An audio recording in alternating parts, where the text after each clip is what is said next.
Over to you, Warwick. Welcome to the Aviation Historical Society Queensland meeting for March 2021. Brought to you via Zoom again tonight. On Saturday week, on the 3rd of April at 10 a.m, for our local members, a site visit to Greg Batt's hangar near Archfield Airport will be on to see the 4 CAC boomerangs under reconstruction, including Greg's own aircraft, which is almost ready to be taken out to Caboolture for final assembly and test flights. It's especially organised for us. Yes, there's a poster about it. Next month's ordinary meeting on the 30th of April, we'll have Mark Clayton, an aviation archaeologist, who will be talking about finding a record B-24 on Hinchinbrook Island. May 28th, we won't be doing a Zoom, but it will be a late afternoon physical meeting at Fighter Pilot Adventure Flight's hangar, Archerfield, where we'll be able to get up close and personal with the Spitfire Mark 16, the P-51D, an Aero L-39 Albatross, and a few other aircraft there. We had intended to do that outing about a year ago. It had to be cancelled then, and now getting up to it. We're expecting to restart live meetings at Archerfield Terminal Building in June, and we'll let you know the results of experiments for Zooming from a live meeting. I think that'll be about it for the moment, and I'll hand back to Peter. Thank you. Thanks, Warwick. Ladies and gentlemen, our guest speaker tonight is Noel Dennett.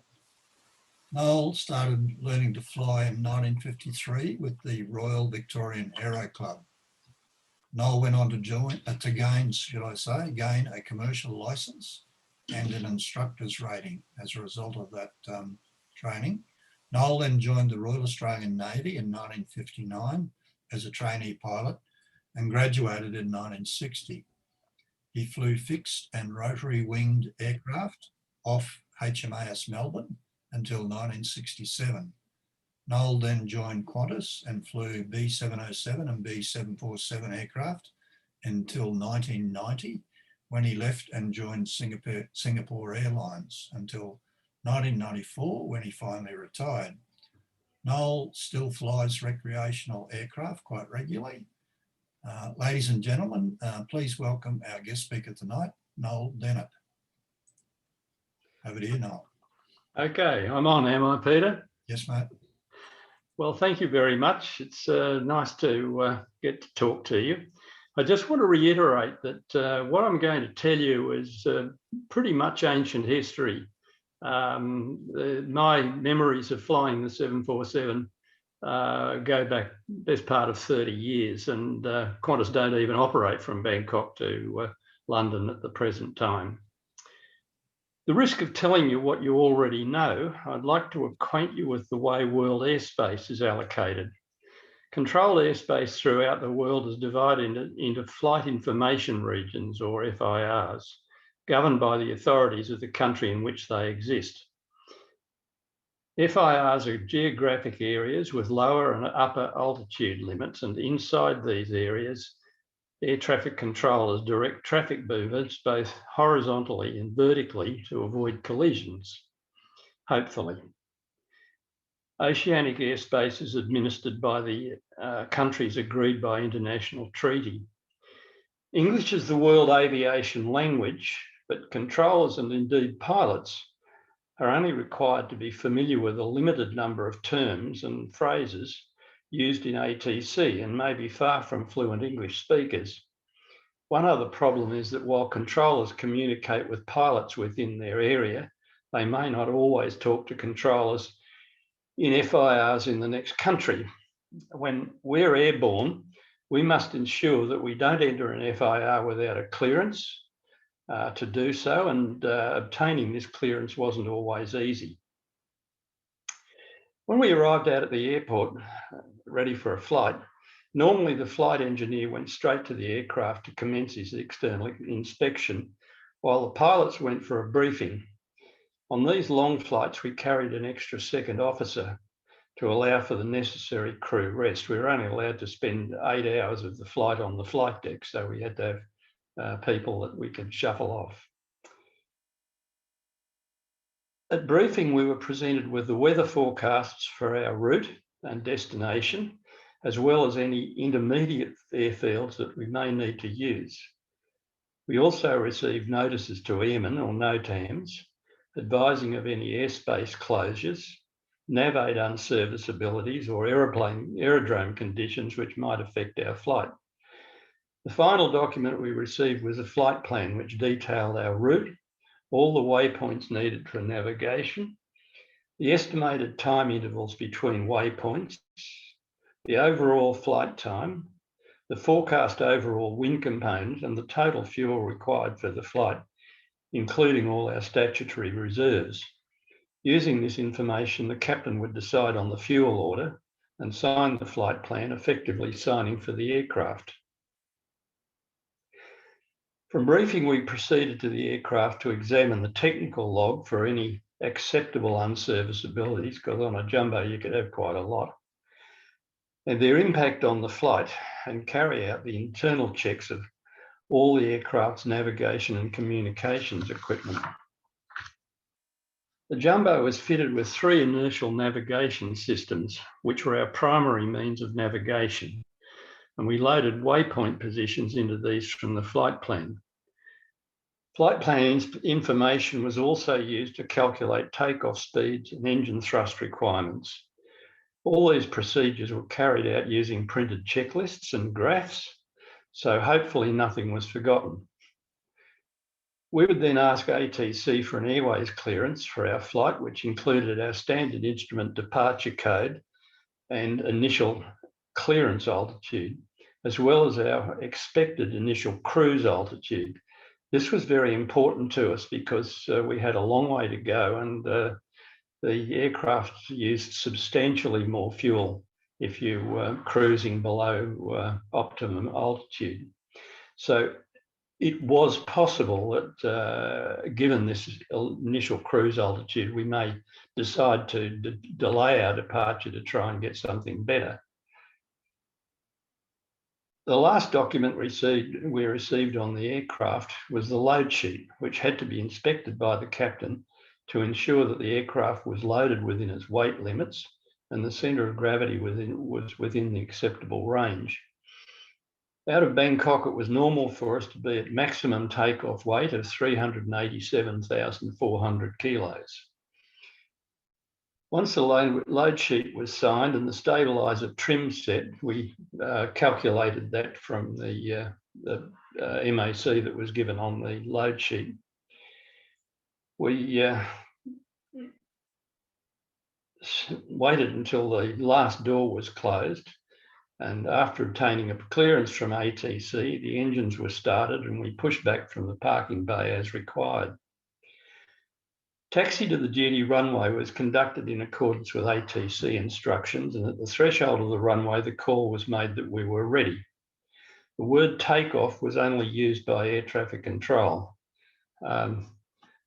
This is quite important because the worst aircraft accident that's ever occurred between 2 747s was because non-standard phraseology was being used.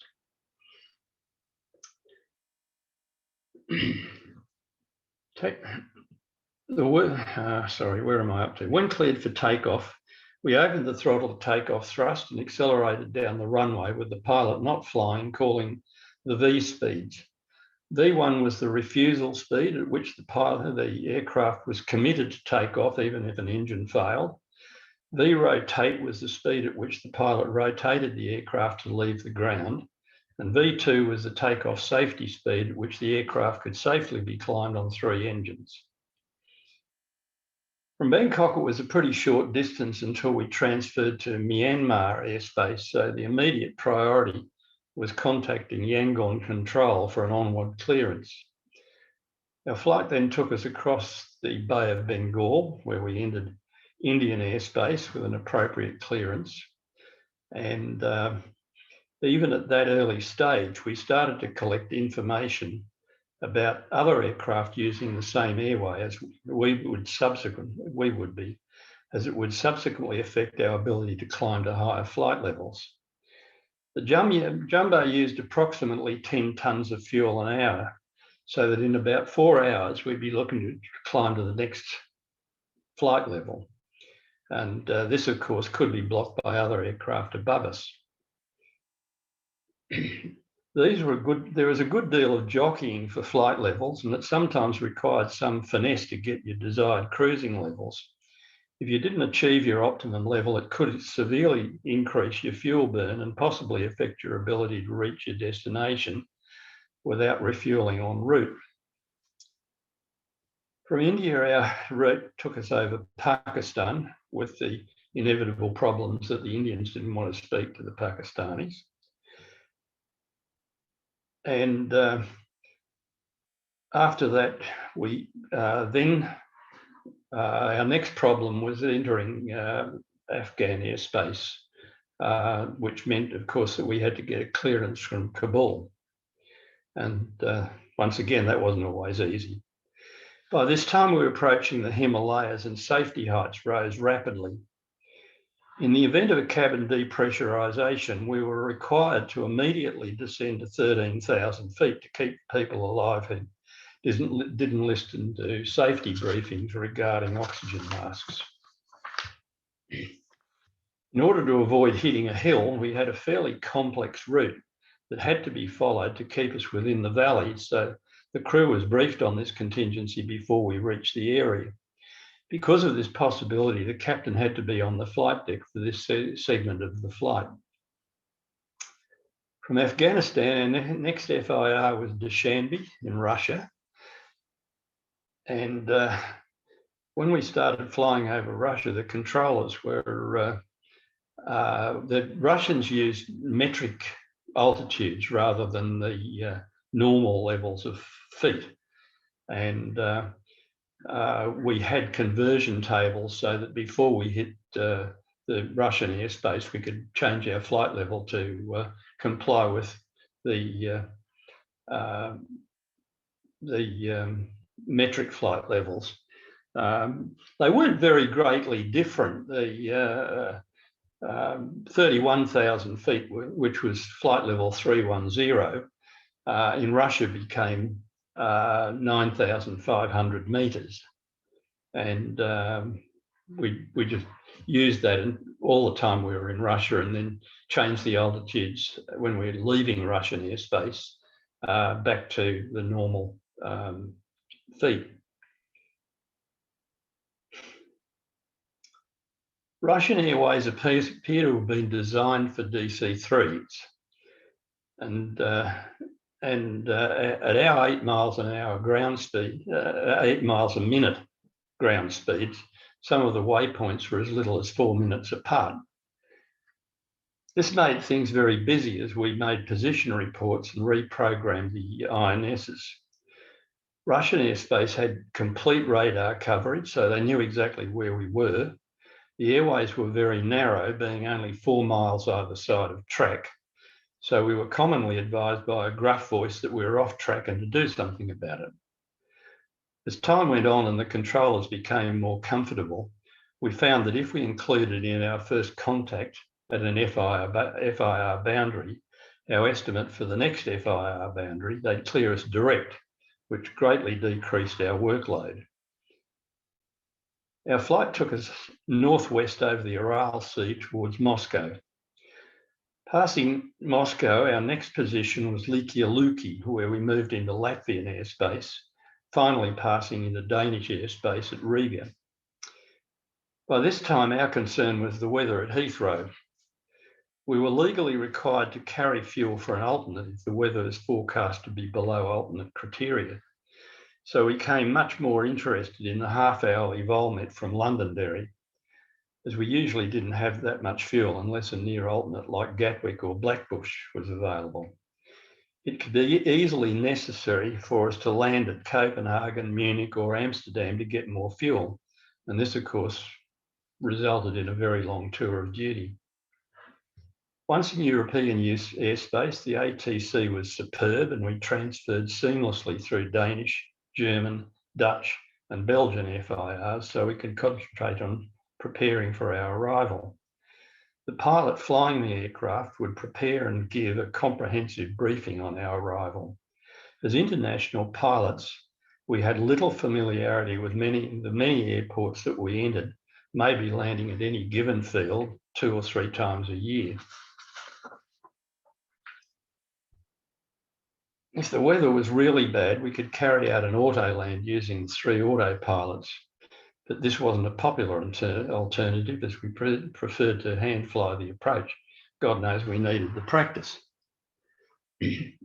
Once we passed Maastricht in Belgium, we started across the English Channel and entered the London FIR, who cleared us for descent. From there, we passed a Heathrow control approach, who gave us radar vectors until we were lined up with the duty runway, when we changed to Heathrow Tower, who cleared us to land. Once on the ground, we called Heathrow Ground for taxi instructions. Heathrow is a very busy airport, and we sometimes had to wait for a parking bay. Parking the aircraft at the gate required that we familiarised ourselves with the particular system used to guide us in and stop the aircraft in the right place, as each airfield seemed to have their own idea on how it should be done. Once at the gate, we thankfully shut down the engines, turned off the seatbelt sign so the passengers could disembark, and carried out the shutdown checklist. And that's it. Hell of a lot quicker than it actually took in the real world. I don't know whether anybody would like to ask me any questions about that, but I'm very eager to answer any of them if I can. Thank you very much. I'm sure some people will. And one question came up during your talk when you're talking about using meters. The person asked, did the Russians call it so many flight levels? I understand they would have said 9,500 meters. Is that right? Yes. We used to say flight level 5,000. 9,500 meters. They used to go up in steps that weren't too far away from the normal flight levels. You know, the 310, 35, the 390. So it wasn't a major change, but it was just something that we had to do. But we referred to it as flight level 9,100 meters or yeah. That makes it a mouthful. Oh, well, we didn't have a lot of talking to do, particularly if they cleared us direct and we didn't have to make reports at all these waypoints. Anyone else? Any other questions? Yes, did you need to go to any alternate at any time going into London? Oh, yes, not infrequently. Remember that I was flying the classic 747s and they were, you know, pretty well stretched flying from Bangkok to London. So if the London weather deteriorated and we required an alternate, it wasn't uncommon for us not to be able to, you know, not to have that much fuel on board. And I've landed at Copenhagen and I've landed at Amsterdam. You know, just to gas up. One thing about it, seeing as how it was a very short sector for the rest of the way, because we were careful about how much fuel we put on board, because it cost us fuel to carry fuel. If I put on an extra 10 tonnes of fuel at Bangkok, I'd only finish up at 5 tonnes of it when I got to London. So we were very careful to avoid carrying any more than we had to. But when you're only going from, say, Amsterdam to London, it's about a 40-minute flight, so you could stack the fuel on and make sure you had plenty. Noel, can I ask about your rest periods when you've done your 8-hour shift? Do you have somewhere to sleep on the plane, and if so, where? We had crew rest area behind the flight deck, and it was a lay-down bunk. Now, if we were carrying extra crew, they had to block a first-class seat if we needed to crew rest 2 people at once. The pilot that was flying the aircraft would work out a roster, because we didn't just, like Singapore Airlines, we didn't just take the time off and then come back. We'd break it up to sort of little periods of about 2 hours, because God knows it's pretty hard to sleep on an aeroplane anyway. And so the roster was set up, first of all, to make sure that the captain was on duty at the time when we were crossing through Afghanistan. And it was also set up to try and make sure that the the two pilots, the captain and the co-pilot, were best rested by the time we arrived at our destination. But everybody got time off. Noel, did you ever have any emergencies? Emergencies. Emergencies. It's a very popular question. I've been flying airplanes, but next year I'll have been flying airplanes continuously for 70 years. And in all that time, I've only had one engine failure, and that was a Gannett engine blowing up on the catapult on the Melbourne. And other than that, I have never seen an engine stop. The worst sort of failures that you had were, I don't know, things like pressurization, stuff not working, which you could easily deal with, but never saw anything that caused me, to sort of worry about it. Yeah. Actually, probably the worst things that happened to me were people dying on board the aircraft. Yeah. That's no good. Not too many, I hope. No, it wasn't very many, but you had to be careful what the hell you did. We had one where a guy died on the between Singapore and Bahrain, and we thought that probably his relations didn't want to have his body offloaded in Bahrain, so we didn't say anything about it until after we'd left Bahrain going to London. Yep. Any other questions? Noel, Richard Honus, on the 747, have you ever on a landing had a tyre blow out? And if you have, does that often cause a second tyre to blow out? It was very rare for the tyres to blow on the jumbos on landing. If they were going to go, they'd usually go on takeoff. We had 18 wheels and 16 of them were main wheels. And we had a takeoff limitation of 225 miles an hour if any of the tyres had been recapped. Now, seeing as how the tyres were regularly recapped, you would always have recapped tyres on the aircraft. And if a tyre did blow on takeoff, it's never happened to me, but it's happened to other people that I knew. And usually it would be just the one tyre. But the trouble with it is that when it went, the wheels were spinning at a hell of a rate. They'd throw rubber all over the place, including into the wheel wells and along the fuselage of the aircraft. And on one case, I know the rubber knocked 2 holes in the aircraft, which they then happily flew down to Sydney. One thing that you didn't need to do was land at max all-up weight if you didn't absolutely have to. So, the gear was up, everything was working properly, and they decided that was a problem they'd deal with more easily in Sydney than in Honolulu. The tyres, by the way, were 36-ply tyres. They were pretty strong casings. And Noel, what pressure were in those tyres? 220 psi. Do you have to pump them up, Noel? No, but I had to know what the pressure was. Actually, interestingly, when they flew that jumbo down to Albion Park for Haas, amongst the various things that they did to make it so the aircraft could land at Albion Park, they've decreased the tyre pressures because it was very light. It basically had the absolute bare airframe and 25 tonnes of fuel.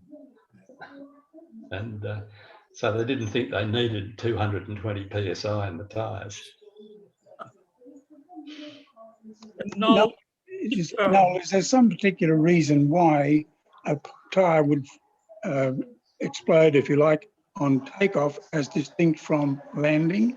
I mean, I would have Yes. thought that landing would have created a more hazardous situation. The reason for it was that, as I said, on takeoff, you achieve very much higher speeds. You're going at very much higher weights. Now, out of Honolulu, for instance, we had about a 3-mile taxi to get to 8 right. And the tyres actually heated up. They got quite hot. If we had to go back to the terminal, we'd have to wait quite some time for the tyres to cool down before we could go out again. So you're taking off at hot tyres with rotate speeds of, sort of upwards of 200 knots. And I don't know whether you know it, but the rotation of the aircraft as it rotates into flight attitude actually puts more pressure on the tyres than just the mere weight of the aircraft. So that was a time when there was a possibility, if there was a weakness in the casing, that the tyre had come apart. Thank you. Interesting. The Airbus A300s I flew at TAA, we had fans built into the wheel hubs to cool the wheels if you had long taxis. Yeah, well, we didn't have any Butte stuff like that, but we did occasionally use the ground air conditioning carts to blow on the tyres and the brakes and cool them down. Noel, you would have, I think, lived through the era of hijacking. What was the security situation between the main cabin and the flight deck as a result of the hijacking crises? Well, I sort of preceded 9/11, and we ran something of an open house as far as people coming up to the flight deck were concerned. And at that stage of the game, the sort of popular wisdom was that if you got hijacked, you'd try and deal with the hijacker, try and talk him out of it. Well, of course, that wasn't going to work for these people in 9/11. And had the orders been different, had they been told to try and deal with them, there's all sorts of things on an airplane that you could make a hijacker's life very difficult unless they've got guns, which they didn't. But it wasn't an issue that we took terribly seriously. TAA Electra had a hijack attempt on a flight from Sydney to Brisbane, and it was finally resolved, and the flight engineer managed to whack him over the head with a crash axe. Well, my attitude was that seeing as how we still had CO2 extinguishers on the aircraft, that if you squirted a CO2 extinguisher in the bloke's face and froze his eyeballs, he'd probably lose interest. I did a case where the flight engineer had a duty-free bottle of whiskey in his flight bag, and he crunched the hijacker with that, and that was quick. It didn't break the bottle. Well, the one I liked was the African airline. Forget which one it was, where they overpowered the hijacker, took him down the back, wrapped him up in towels, and cut his throat. So I don't think hijacking that airline was a popular pastime from then on. No. Any other questions? Charles Page in Perth. Could you tell us a little bit about your career path, where you started? Were you in the Air Cadets and then I gather the Navy? I've been doing it for a hell of a long time, Charles. I'm writing my memoirs at the present time, and I'm up to chapter 19. So yeah, sort of condensing it down to a couple of minutes is not that easy. What I wrote down for Peter was sort of close enough. But of course, in the time, particularly in the Navy, I had, the odd adventure. And, you know, I love flying off the ship, except at night. But nevertheless, you know, landing, I mean, I was flying Fairy Gannets, they're a pretty big aeroplane. And it was a pretty small ship. And once it started prancing around a bit, you know, you did find life got interesting. As far as the rest of it was concerned, I left Qantas, left the Navy when I finished my short service commission, which was 7 years, but it left me with almost 9 years of Navy service, and joined Qantas and got onto the 707s first of all. And one of the more interesting experiences that I had was flying the Queen and the Duke of Edinburgh around for a few sectors in their visit to Australia in 1977. Other than that, carrying animals was probably the most telling part of flying. You know, people weren't that hard to deal with most of the time, unless it was a bloody football team. But did a flight to Delhi at one stage of the game, carrying a whole collection of beautiful Jersey cows. Now, why the hell you would be taking cows to India sort of passed by me, but apparently the Indians don't milk their cows, and what they wanted was a dairy herd. And, you know, that was an interesting thing. I've also had 2 occasions where I've flown from Honolulu to Brisbane carrying false killer whales. And on one occasion, we not only had the whales, but we also had the harp seals. We had 8 young harp seals. And I can only say that anybody that can club those animals to death must have a heart of granite, because they are the most appealing animals. But the whales were rather fun. They carried them in a long container, which was basically, you know, made of, I don't know, material. And they carried them in a sling so that they were suspended above this water. And in order to keep them wet, they had pumps that sprayed water over the top of them for the whole of the flight. And of course, you couldn't spray them over the top of their blowholes, otherwise they'd drown. So the handlers used to rub sunscreen onto, you know, around their blowholes to keep those moist. And we used to go and do it as well. And the whale seemed to appreciate it because they'd whistle away whenever you touched them. Anyway. And how long did it take you to get a command in Qantas? 19 years. 18? 19.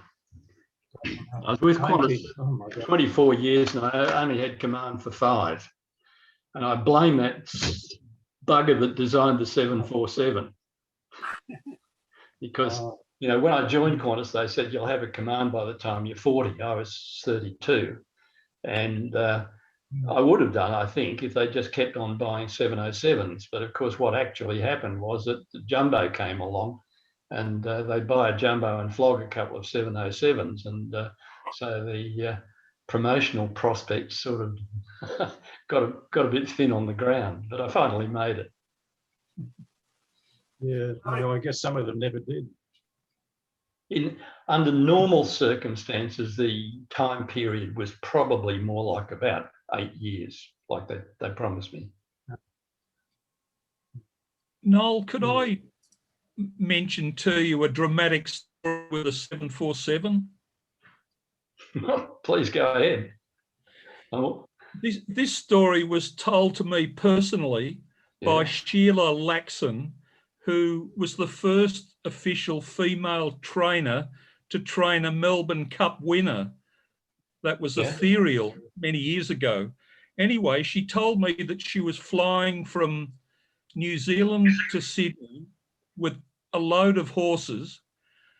And when they'd got about halfway, the captain came down to see her and said, look, I've made a mistake with the fuel calculation, and I don't think we're going to have enough fuel to get to Sydney. So I have permission to fly into Williamtown, but should we have to ditch, I will come down to you and give you plenty of warning. And she said that was the most terrible experience in her life. She was glad to be told, you know, to be kept in the loop, but she said it was the most dramatic, terrifying experience to know that she might go down. And they got clearance to go straight into Williamtown. And that story that I've just told you has never been published. I'll bet it's never been published. It's certainly, I've never heard of it and find it extremely hard to believe. You know, flying from New Zealand to Australia doesn't require a hell of a lot of fuel. And under those circumstances, if I was the captain, I'd make sure I had plenty. Now, I have flown horses. I've flown horses from Sydney to Tahiti and from Mexico City to New York. And this is in a 707. And it was rather interesting because the horses stamp their feet, and it feels as if you're flying through moderate turbulence for the whole time. And actually, it was rather funny. We had one horse that started nodding its head, and it displaced the cabin lining, and the lining fell on its head, and it really went balmy. Now, they carried fairly large quantities of tranquilizer to try and keep them under control. But this bloke, you know, he was really getting a bit frisky, and the handlers were afraid that he was going to kick the horse behind him. So he went up and spoke to the captain, and we did carry a thing that they called a humane killer on the aircraft, which was a captive bolt pistol that you're supposed to draw a line between the horse's right ear and the right eye and its left ear and its left eye and its right ear, and put the thing there and pull the trigger, and it'd kill it. So the skipper said to the handler, well, if he won't calm down, you're going to have to shoot him. And this bloke looked at him and said, shoot him, he's worth more than this bloody aeroplane.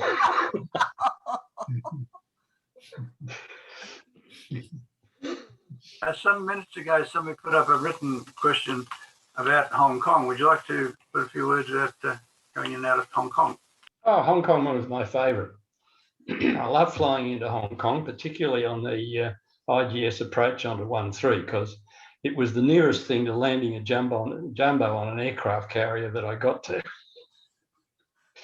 But Hong Kong, of course, was unlike a fair number of other airfields. The air traffic control was extremely good. The navigation aids were very, very good. And although it looked pretty hairy, it actually was a pretty straightforward operation. And like I say, I used to enjoy it. It was my question. Were there any other airfields that were fairly tight or tricky for a 747? Yes, there were.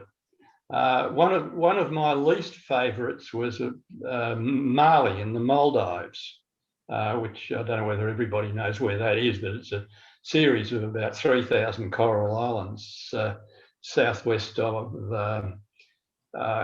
Colombo.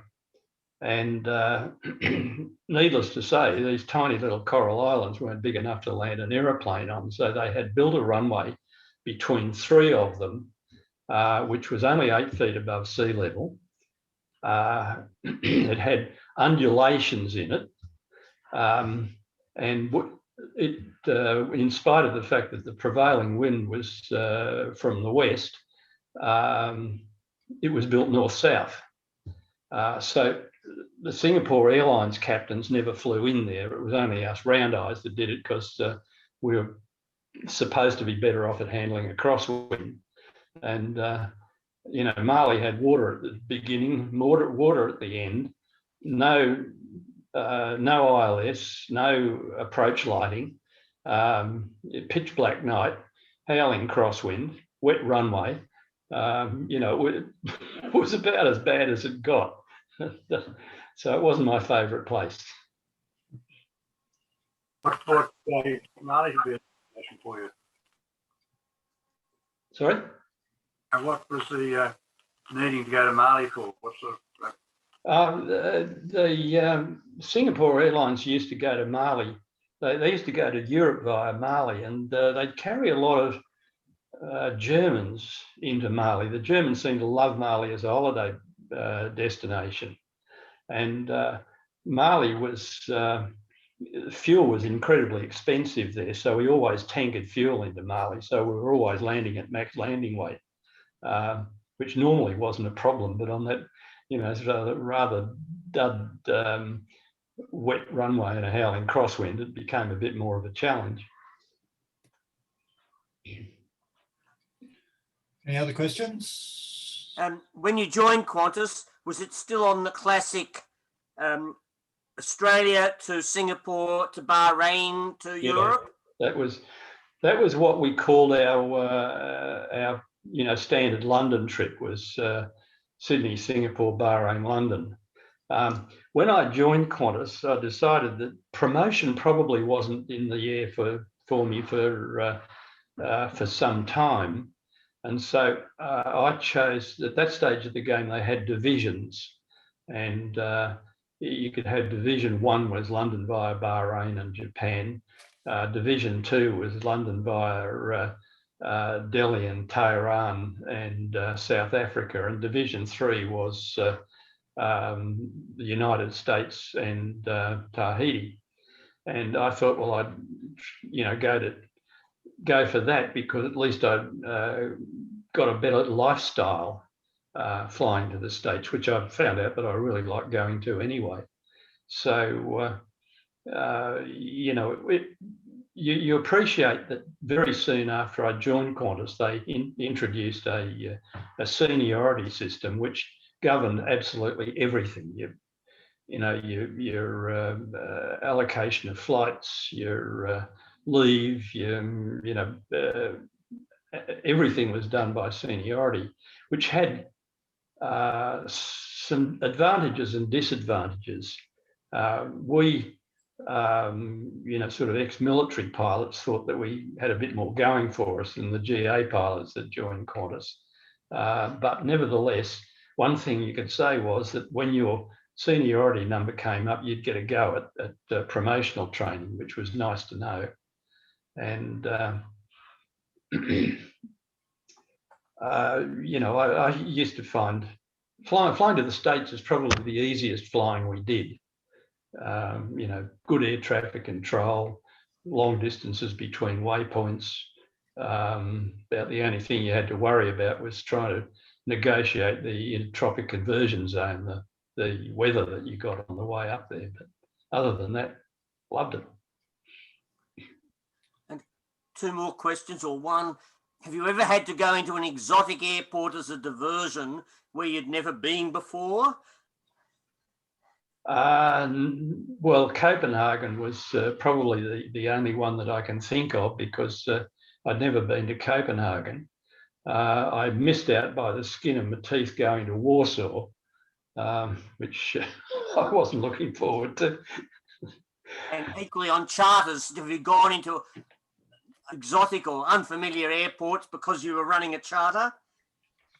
Trying to think back on that. No, usually the airports themselves were, they were part of the Qantas network. Of course, one of the things that probably the most tricky one that I've been into on a charter was Mexico City, when they were holding the Olympic Games. And of course, Mexico City is very high, with an enormous amount of pollution. And I had not at that stage of the game experienced the feeling that you get of landing at a high aircraft, that you're going at like the clappers, because of course your true airspeed is so much higher 6,500 feet than it is at sea level.